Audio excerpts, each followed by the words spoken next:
자, 믿음의 사람들, 오늘 첫 번째 시간. 하나님의 존재에 대한 변함없는 확신과 신뢰가 믿음이다. 믿음과 반응의 관계라고 제가 제목을 좀 잡았습니다. 히브리서 11장 6절. 우리 같이 한번 읽겠습니다. 시작. 믿음이 없이는 하나님을 기쁘게 해드릴 수 없습니다. 하나님께 나아가는 사람은 하나님이 계시다는 것과 하나님은 자기를 찾는 사람들에게 상을 주시는 이심 믿어야 합니다. 신앙생활을 믿음 생활이라고도 합니다. 참 중요한 문제예요. 그죠? 믿음. 그래서 우리가 신앙이 좋다 없다를 그렇게 좀 평가하지 않습니까? 그 사람에게 믿음이 있느냐 없느냐. 그러니까 우리가 믿음이 중요하다고는 아는데 믿음에 대해서 굉장히 모호한 생각들을 갖고 있어요. 그러니까 내가 지금 믿고 있는 것에 대한 확신이 없어요. 다시 말하면 우리가 영적인 일을 하고 있는 거예요. 영적인 생활인 거잖아요. 이런 영적인 생활에 대한 분명한 어떤 세계관이나 가치관이 없고 굉장히 추상적이고 모호한 개념들을 갖고 있어요. 그러니까 내가 믿는 것 같은데 내 삶은 또 여러 가지 어려움들이 많은 것 같고 여러 가지 이러한 이 불균형 이런 것들을 제가 막 발견하기 시작했어요. 영적인 것은 굉장히 실제적이고 분명한 건데 그러므로 믿음도 이게 굉장히 모호한 개념이 아니라 분명한 건데 성경은 굉장히 분명하게 얘기하고 있는데 우리가 이것을 정의하지 못하고 있구나. 그래서 우리의 믿음이 보십시오. 믿음의 기복이 있지 않습니까? 왜 그러냐는 거예요. 왜? 이거 저의 질문인 거예요. 왜 믿음의 기복이 있느냐 이게. 왜 감정에 치우쳐 믿음 생활하고 상황에 치우쳐서 믿음 생활할까? 진리는 변동함이 없는 것인데 치우침이 없는 것인데 이것을 우리가 연약하기 때문에 그렇다고 말하기에는 조금 충분한 설명이 안 되는 것 같아요. 우리가 연약하기 때문에 무조건 그렇다. 인간이 연약하기 때문에 그렇다. 물론 그렇죠. 그런데 그것은 어떤 구체적인 왜 그런가에 대한 why에 대한 대답은 되지는 못하는 것 같아요. 저는 그것에 대한 질문이에요. 오늘 성경은 믿음에 대해서 뭐라고 얘기하고 있냐는 거예요. 그리고 성경에 보니까 믿음의 사람들에 대해서 이야기하고 있어요. 그래서 바로 히브리서 11장에 나와 있는 내용들입니다. 여러분 믿음이 왜 중요하냐? 오늘 성경에 보십시오. 아주 명쾌하게 나와 있습니다. 믿음이 없이는 하나님을 기쁘시게 해드릴 수 없다. 믿음이 중요하다는 겁니다. 그리고 아주 중요한 단서가 있습니다. 우리가 하나님 앞에 다 나가는 사람들이지 않습니까? 하나님께 나아가는 사람들. 하나님 앞에 나오신 거예요. 그러니까 하나님 앞에 나아가는 사람은 뭘 알아야 된다는 거예요? 하나님이 계시다는 것. 두 번째, 하나님은 자기를 찾는 사람들에게 상 주시는 분임을 어떻게 믿어야 합니다. 할렐루야. 믿어야 할지니라 믿어야 합니다. 그 말은 무슨 말이에요? 안 믿고 있다는 거예요. 이 단순한 명제, 하나님이 계시다. 그리고 하나님이 자기를 찾는 자들에게 상 주신다. 믿어도 모호하게 믿고 있거나. 결국 믿음은 여러분 뭐에 관계된 것이냐면 하나님의 존재에 관계된 것이에요. 우리가 믿음을 생각할 때 뭔가 행위적으로 뭔가 열심히 노력하고 뭔가를 그런 개념들이 있지 않습니까? 그렇게 생각하는데 그거 아니라는 거죠. 오늘 성경은 믿음이 뭔지에 대해서 굉장히 구체적으로 얘기하고 있어요. 하나님에 관한 것이라는 거예요. 믿음은. 보이지 않는 하나님. 여러분 만약에 하나님이 보인다면 여기서 하나님을 안 믿을 사람은 없을 것 같습니다. 그래도 안 믿을까? 모르겠습니다. 그러니까 보인다는 것은 굉장히 구체적인 거잖아요. 하나님이 안 보이는데 우리가 믿음을 통해서 하나님이 계신 것처럼 여기고 또 살아계신 것처럼 여기고 그렇게 신앙생활을 하는 거잖아요. 그렇게 상정하는 거잖아요. 그렇죠? 그러니까 성경이 모호하다는 개념이 아니에요. 보세요. 하늘도 어떻게 합니까? 하늘도 측량하라고 되어 있어요. 메저라라고 되어 있어요. 레위기 보십시오. 하나님께서 만들어주신 그 성막이 여러분 모호한 개념입니까? 너무 구체적이죠. 너무 실제적이죠. 노아의 방주 보십시오. 대강 방주 만들어라 그랬습니까? 정확하게 사이즈를 재어주시면서 정확하게 말씀하셨어요. 다윗이 솔로몬이 지을 설계도를 그렸을 때 어떻게 했어요? 위로부터 영감을 받아서 어떻게 만들었어요? 구체적으로 그렸다고 돼 있어요. 설계도를. 그냥 성전이라는 개념이 아니에요. 마찬가지예요. 다윗이 솔로몬의 성전을 구체적으로 설계도를 그렸듯이 믿음, 추상적인 개념이 아니라는 거예요. 오늘 여러분 이 믿음 스지를 통해서 구체적으로 믿음이 무엇인지 여러분에게 확증되는 시간 되기를 주님의 이름으로 축복합니다. 아멘. 그러니까 그 믿음은 하나님에 관한 것이지 않습니까? 지금 하나님인 것처럼. 그러니까 하나님께 나아가는 자는 보세요. 두 가지 요건이 있대요. 하나는 하나님이 계신다는 것을 아는 거예요. 아마 교회에 나오신 분들은 대부분의 모든 신앙생활들은 이것에 동의하실 겁니다. 하나님은 계시다. 오케이. 여기 하나님이 그러니까 추상적이건 구체적이건 신앙이 있건 없건 간에 하나님은 계시다. 그것들은 보편적으로 믿고 있는 것 같아요. 그리고 신앙생활 하신 분들은 그것이 상정돼야 신앙생활을 할 수 있는 것 아닙니까? 하나님이 계시다. 그런데 오늘 성경에 보니까 한 가지 요건을 더 달아요. 하나님이 계시다는 것 플러스 뭐라고 기록되어 있습니까? 자기를 찾는 자들에게 하나님은 상 주시는 분임을 믿어야 할지니라. 대부분의 신앙생활이 온전한 믿음이 되지 않는 이유는 무엇입니까? 하나님이 계시다는 것만 알아요.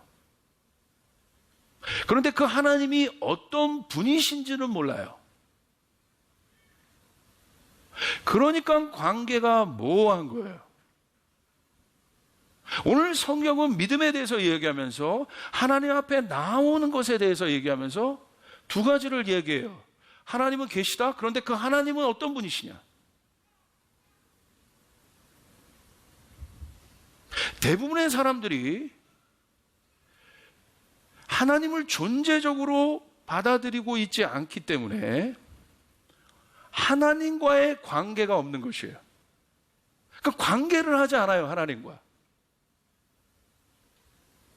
존재란 것은 관계를 의미하는 거예요. 가장 이 존재에 대한 깊은 설명은 무엇입니까? 아버지와 자녀의 관계예요. 하나님이 아버지시고 우리가 하나님의 자녀예요. 할렐루야. 그게 존재예요. 관계예요. 신랑과 신부 존재가 있어요. 그런데 둘은 사랑하는 관계로 되어 있어요. 지나가는 사람은 지나가는 사람의 존재지만 나에게는 관계가 없는 거예요. 그건 나에게는 무의미한 거라 이거예요. 여러분, 여러분의 가족이 여러분에게 왜 의미가 있습니까? 나와 관계가 있기 때문에. 나에게 의미 있는 존재니까 특별히 내 가족에게 어떤 의미를 두는 것 아닙니까? 지나가는 사람에게 여러분 자녀처럼, 지나가는 아이에게 여러분의 자녀처럼 그렇게 열심히 하겠습니까? 그렇지 않잖아요. 마찬가지예요. 하나님에 대해서는 알아요. 하나님의 존재에 대해서는 아는데 하나님이 누구인지에 대해서는 모르기 때문에, 더 구체적으로 말하면 하나님은 여기 누구라고 되어 있습니까? 자기를 찾는 자들에게 상 주시는 분이십니다. 할렐루야. 한마디로 말하면 무슨 말이에요? 하나님은 좋으시다. God is good. 무엇에 관계된 내용입니까? 하나님의 성품에 관계된 거예요. 관계는 오늘 이 11에서 11장에 보면 하나님은 좋으신 분이다. 하나님의 성품에 대해서 이야기하고 있어요. 오늘 성경은 분명하게 얘기하고 있어요. 하나님은 좋으시다. 할렐루야. 하나님은 자기를 찾는 자들에게 상을 주신다. 이게 믿음의 완성이라고 얘기하고 있는 거예요. 그러니까 이 부분의 교제가 형성되어 있지 않기 때문에, 하나님의 성품과의 교제가 친밀감으로 형성되어 있지 않기 때문에 자기가 주체가 돼서 믿음 생활을 합니다. 그래서 이 사람은 믿음이 아니에요. 그건 신념이죠. 사귐이 없는 믿음, 교제가 없는 믿음. 그 말은 하나님의 존재와 인카운트하고 있지 않다는 거예요. 그러니까 내가 기분 좋은 일이 있을 때는 하나님이 살아계신 것 같고, 내가 뭔가 응답받았을 때는 하나님이 계신 것 같고, 그렇지 않을 때는 하나님이 없는 것처럼 여겨지는 거예요. 왜? 그 부재, 내가 어려움을 당할 때 하나님이 없는 것과 같은 그 부재는 어디로부터 오느냐? 하나님과 사귐이 없어 봤기 때문에. 우리가 환경이 좋을 때, 상황이 좋을 때는 하나님이 계신 것 같고, 그럴 때 뭐 이것도 하고 저것도 하고 막 난리가 나요. 그런데 여러분 잘 내가 하나님의 어떤 존재감이 내 안에 부재감으로 느껴질 때가 언제냐 이거예요. 왜 그러냐? 그것은 분명히 어려울 때입니다. 그런데 잘 생각해 보세요. 어려울 때인데 잘못된 믿음의 가르침은 뭐냐면 관계적으로 하나님을 가르쳐야 되는, 성경은 믿음에 대해서 관계로 이야기하고 있는데 이것을 행위적 이벤트 중심으로, 행위적인 건 뭐냐면 사건 중심, 이벤트 중심으로 가르칩니다. 그러니까 이런 신앙은 어떤 신앙이에요? 사건 중심, 이벤트 중심이에요. 이벤트 속에서만 하나님을 알아가는 거예요. 사건 속에서만 하나님을 만나요. 그러니까 이런 사람의 대표적인 특징은 무엇입니까? 어려울 때만 하나님 찾아요. 왜? 사귐이 없으니까. 그것은 종교성의, 어려울 때 하나님을 찾는 것은 모든 인간, 기독교뿐만 아니라 모든 인간에게 심겨진 종교성이에요.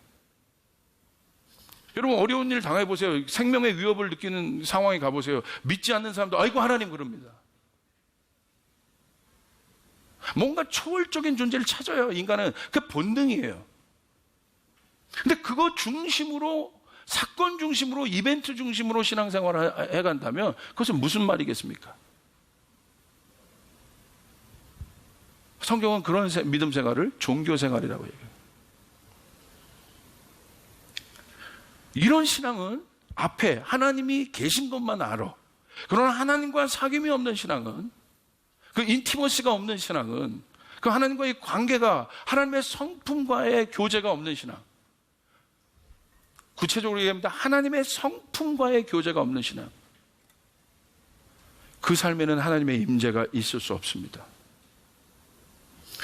하나님의 임재는 하나님의 성품으로부터 옵니다. 내 삶에 하나님의 임재가 나타나는 순간은 하나님의 성품과 교제한 양만큼 나오는 거예요. 행위로 인하여 하나님의, 여러분 바리새인들 보십시오. 얼마나 종교적으로 열심히 행위했습니까? 그러나 그곳엔 하나님의 영이 없었습니다. 그 성전에는 하나님의 영이 없었다는 사실이에요.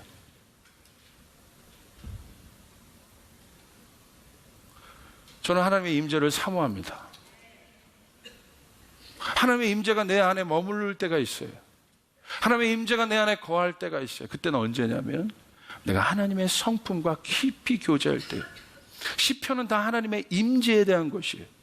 하나님이 신실하시다, 하나님이 선하시다, 그의 인자하심이 영원 무궁하시다. 할렐루야.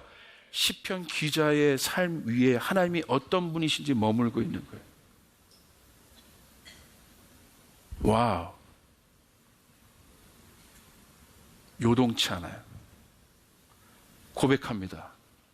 그가 나의 피난처시다, 나의 반석이시다, 그가 나의 피할 바위시다. 하나님의 성품과 교제한 것.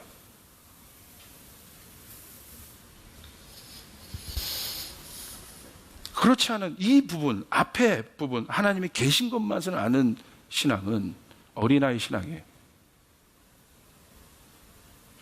보세요. 어린애에게 있어서, 어린아이에게 있어서 부모의 존재는 자신의 욕구를 채워줄 수 있는 존재로만 여겨요.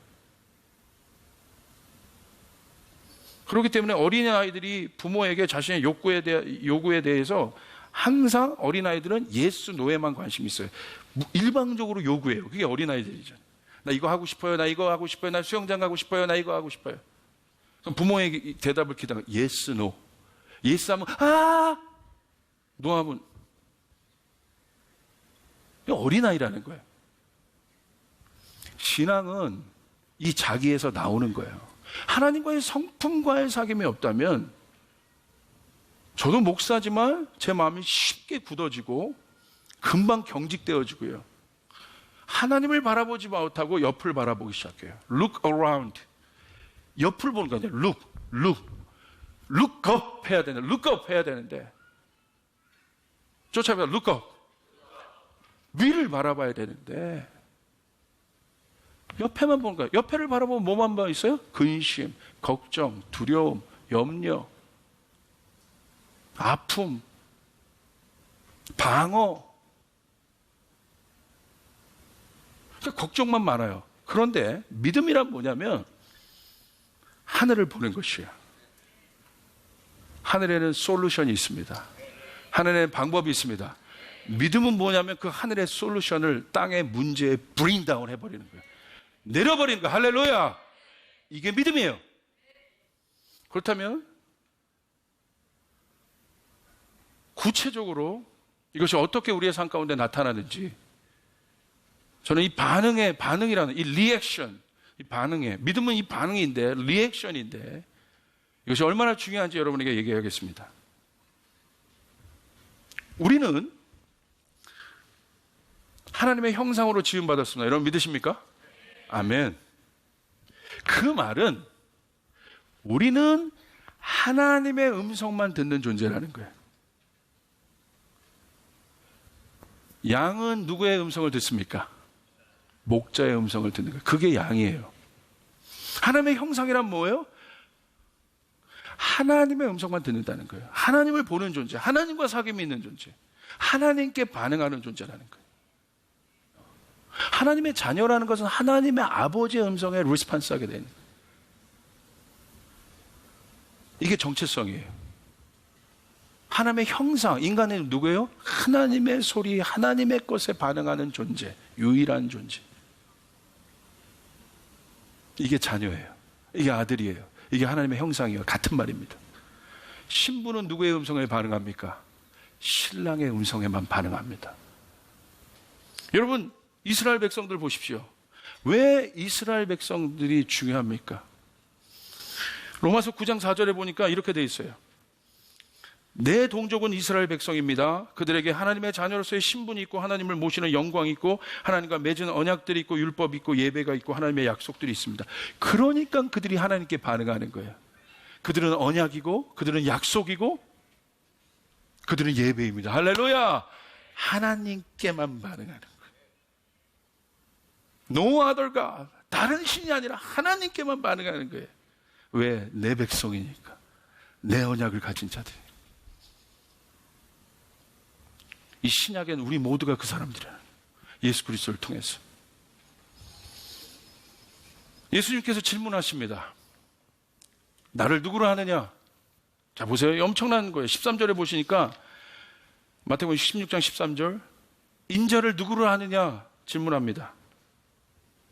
그러니까 사람들이 대답합니다. 제자들이 세례 요한이라고 하는 사람도 있고 엘리야라도 하는 사람도 있고 예레미야나 예언자들 가운데 한 분이라고 하는 사람도 있습니다. 예수님 원하는 답이 아니죠. 잘못 반응한 거죠. 예수님 또 물어봅니다. 15절에 너희는 나를 누구로 하느냐? 이때 베드로가 기가 막히게 반응합니다. 정확하게 반응해요. 딴 말을 한 것도 아니에요. 주는 그리스도시요 살아계신 하나님의 아들입니다. 할렐루야! 반응한 거예요. 네가 한 게 아니다. 하나님의 아버지께서 너에게 알려주신 것이다. 정확하게 아는 거예요. 그분이 누군지 아는 거예요. 반응한 겁니다. 이 반응한 베드로에게 어떤 권세가 주어집니까? 17절 예수께서 그들에게 말씀하셨다. 시몬 바요나야 너는 복이 있다. 너에게 이것을 알려주신 사람이 아니라 하늘에 계신 나의 아버지이시다. 18절 19절 우리 같이 한번 읽겠습니다. 시작.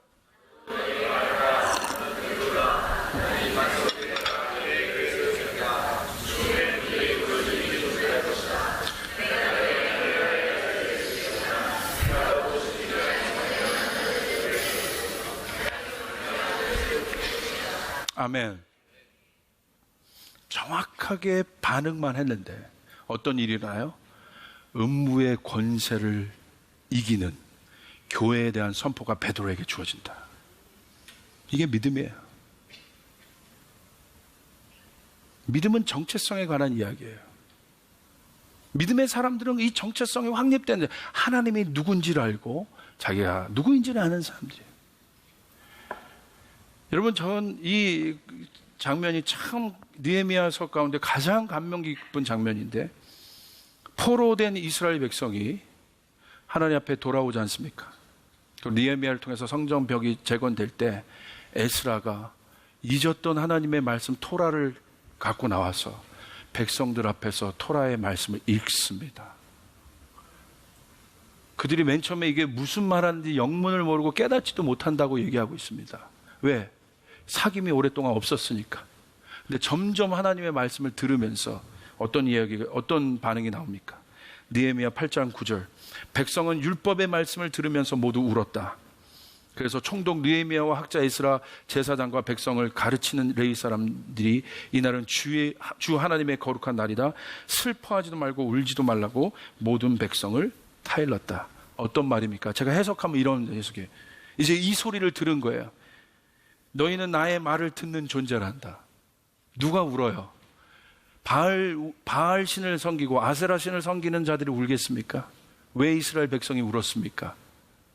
하나님의 자녀니까, 언약이 있으니까 들린 거예요. 이런 거죠. 너희는 나의 말을 듣는 존재란다. 나는 너희의 아버지이고 너희는 나의 자녀란다. 너희는 원래 나의 말에 반응하도록 지어진 존재란다. 그런 뜻이에요. 반응한 거야. 울기 시작하잖아요.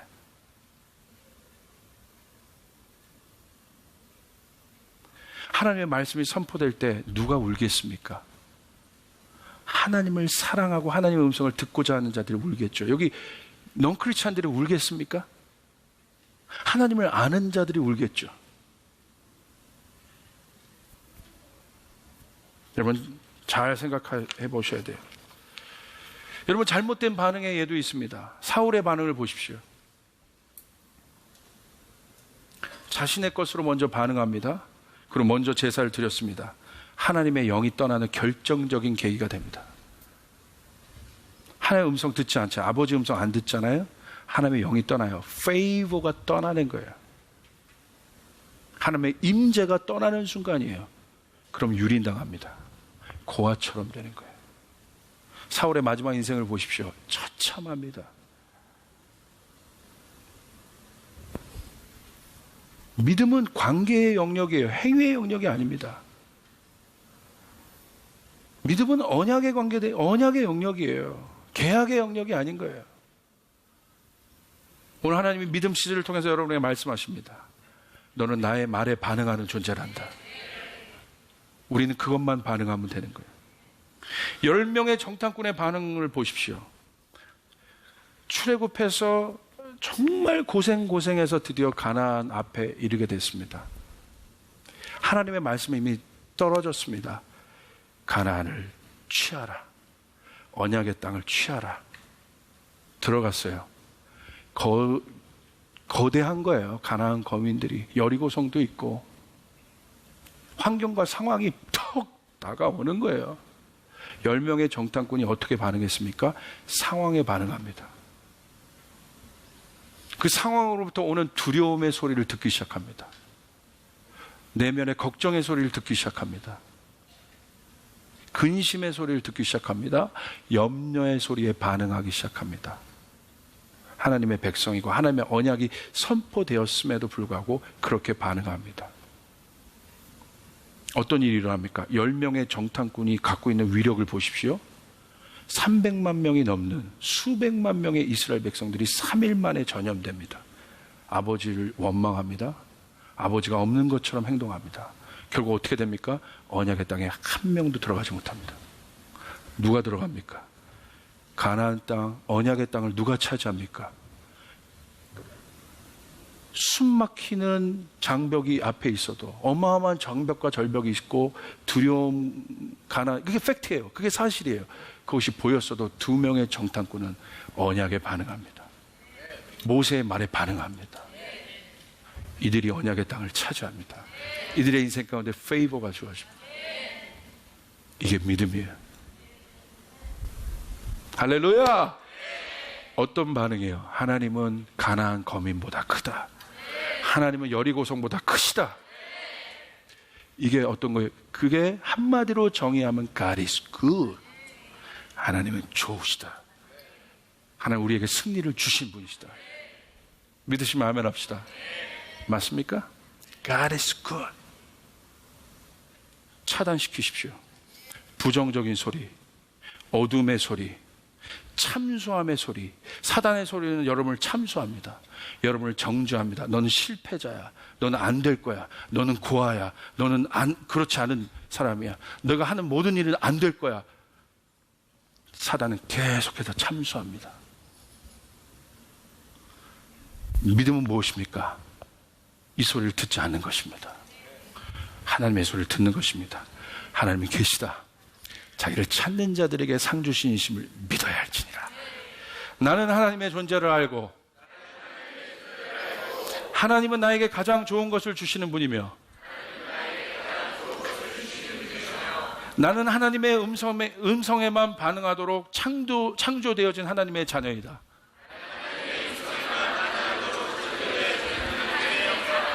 아멘. 절망의 소리들을 다 들으시길 바랍니다. 부정적인 소리를 다 들으시길 바랍니다. 어둠의 소리를 다 들으시길 바랍니다. 하나님의 음성에 리스폰스 하시길 바랍니다.